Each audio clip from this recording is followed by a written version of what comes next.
As Lord Lytton and the ruling elite of the Raj feasted at banquets, millions were slowly dying in the countryside. And the Viceroy justified his inaction with arguments gleaned from the social Darwinists. This was a very, very crass use of a Darwinian evolutionary notion of survival of the fittest, whereby a famine could be actually seen as an instrument of Darwinian winnowing. Yes, that people who were unfit would effectively perish as a result of this. And to intervene to stop them perishing was really to interfere with almost a rule of nature. What made the famines especially deadly was that the British had dismantled ancient systems that had for centuries prevented food shortages from turning into famines. If you'd had a poor monsoon and there was a food shortage, many people still had enough. They may have had less, but they would have had enough because they grew their own food, or they would have had access to it from other groups in the community who would share it with them. All this had been wiped away when the British forced the poorest peasants to grow cash crops like wheat and rice for export, thereby ushering them into a global market. And in the 1870s, that market condemned them to death. By 1877, millions in southern and central India were starving. In desperation, parents sold their children for scraps of food. Many thousands committed suicide. And in some places, the people were forced into cannibalism. And all the while, the food that could have saved them was piled up on the docks of Madras, ready to be shipped to Britain and America. But to Lord Lytton, it was no more than an unfortunate byproduct of the iron laws of social Darwinism. If you read the letters of Lord Lytton, what is so striking about them is not simply their fanatical devotion to the market and market forces. It's not simply their parsimony and desire to spend as little as possible, but the enormous calm with which they accept the fact that millions of Indians would die, because these are Indians they believe are the useless part of the population, the poorest of the poor, people condemned to death by nature. When finally Lytton was pressured into action, his solution proved just as deadly as the famine itself. Lord Lytton sets up a system of outdoor relief that looks more like Nazi concentration camps than anything representing decent human charity. First of all, there's the obligatory test. You can't be relieved, that is, given a job or food within 10 miles of your residence. You must walk. And you must walk sometimes distances of hundreds of kilometers, and tens of thousands of people die in the course of that. Then you're put to work doing heavy labor, very heavy labor, breaking stone, working on the railroads, and you're confined then to squalid camps where your daily diet is in caloric terms less than that provided to inmates of Buchenwald and other Nazi concentration camps. They become literally and simply death camps.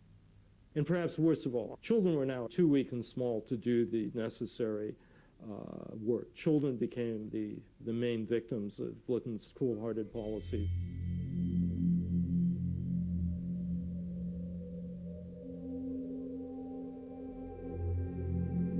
Eight million Indians died in the famines of the 1870s.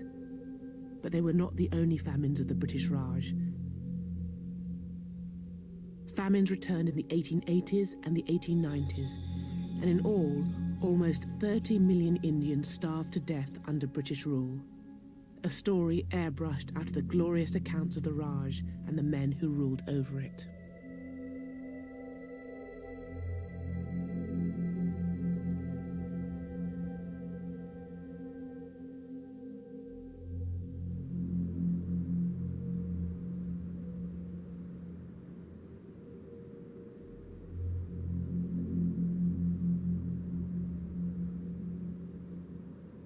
Social Darwinism had justified genocidal policies in the colonies, and in the same years it also fueled new fears amongst the British elite, fears of other dangerous races living in their midst, the working classes of their own cities.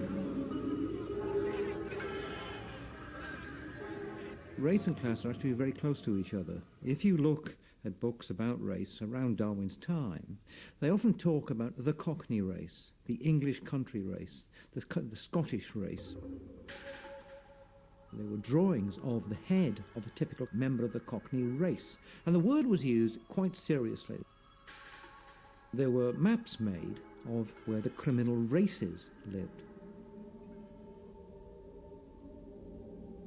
Race scientists and social reformers visited prisons to study the criminal races at first hand, and among them was Charles Darwin's cousin, Francis Galton. Galton was terrified by the fact that the underclass were reproducing faster than the middle classes. Darwinian law had, it seemed, been turned on its head. The least fit were surviving. Darwin had looked backwards. Where had we come from? Galton turned the telescope round and looked forward. Where were we going? And he devoted much of the rest of his life to the idea of understanding Homo sapiens, us as a species, and trying to direct where Homo sapiens was going to go in order to become more sapient, more wise in the future, more of a genius, and less of what he saw, more stupid, more ignorant, and more decayed.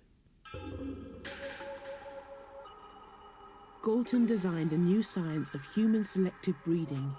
He dreamed of encouraging the middle classes to have more children and inhibiting breeding amongst the lower and criminal classes. And he named his new science eugenics. In the last decades of the 19th century, it became widely respected, attracting an array of high-profile supporters. They included many of the great figures of the late 19th, early 20th century, people like George Bernard Shaw, H.G. Wells, Winston Churchill, all of them absolutely convinced eugenicists.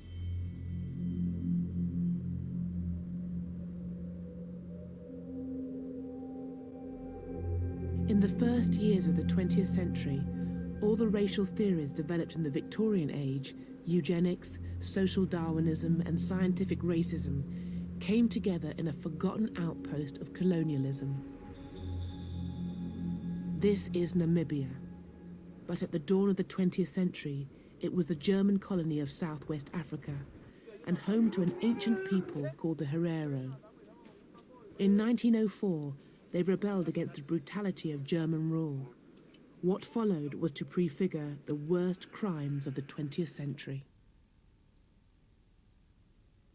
The Germans committed innumerable massacres and atrocities, but they were unable to hunt down and destroy all the Herero people across such a vast landscape. And when the Nama, another of the Namibian peoples, rose up, the Germans turned instead to a recent invention, the concentration camp.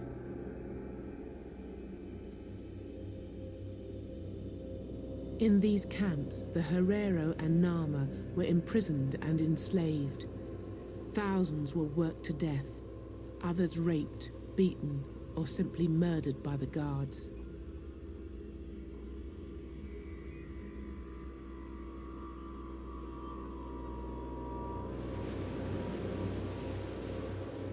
The most infamous and deadly of the camps was at a place called Shark Island. Shark Island was established for the express purpose of killing people. Everybody knew they were going to die. People knew that, the German officers knew that. If I were to have to use the language of the Nazi period, then I would certainly see Shark Island as a death camp. In this desolate place, on the southern edge of Africa, 3,500 people were exterminated with the speed and efficiency that was to become the hallmark of 20th century slaughter. The genocides which took place in Namibia in 1904 to 1909, they are the precursor to what happens in the Nazi period. They are the precursor. They have the same symptoms in the sense that you can see the bureaucratization of mass killing. And this, for me, is the central thing. It's not just killing for killing. No. It's a combination between killing and bureaucracy. Today, Shark Island is a campsite for tourists. The Africans who were frozen and starved to death here have been almost erased from memory.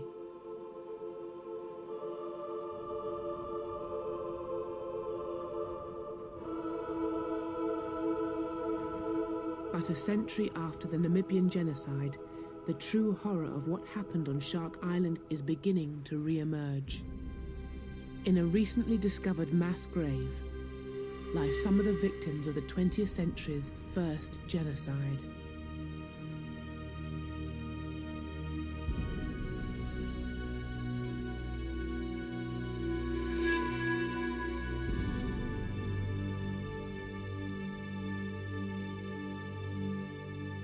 Other victims were denied even the meager dignity of a mass grave. They became the raw material of racial science.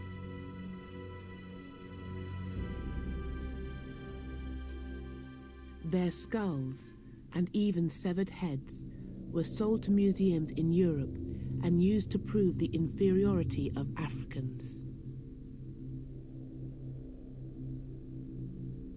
The trade in skulls was so accepted that it was even depicted on a postcard.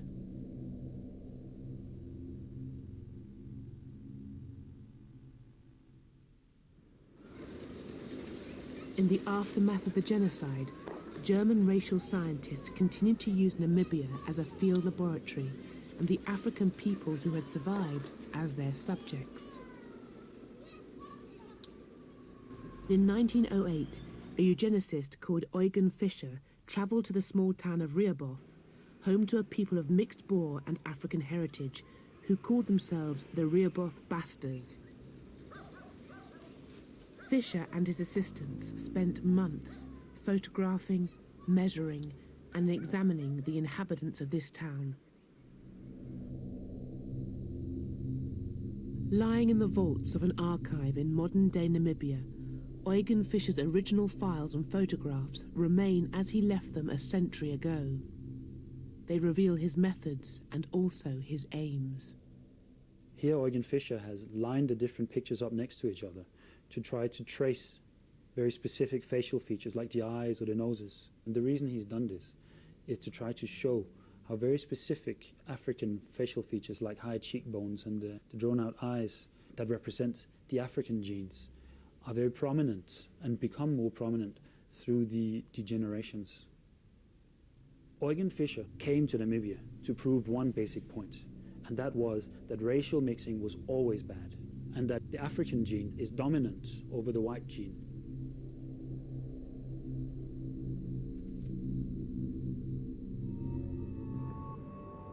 Fischer's work in Rehoboth sealed his reputation as one of Germany's leading racial scientists. It also brought him recognition from a nation that was then experiencing the greatest influx of immigration the world had ever seen. In the first years of the 20th century, the ethnic makeup of America was being transformed as millions of immigrants poured into her great cities. Many of those who feared that mass immigration would lead to widespread racial mixing looked to the ideas of eugenics.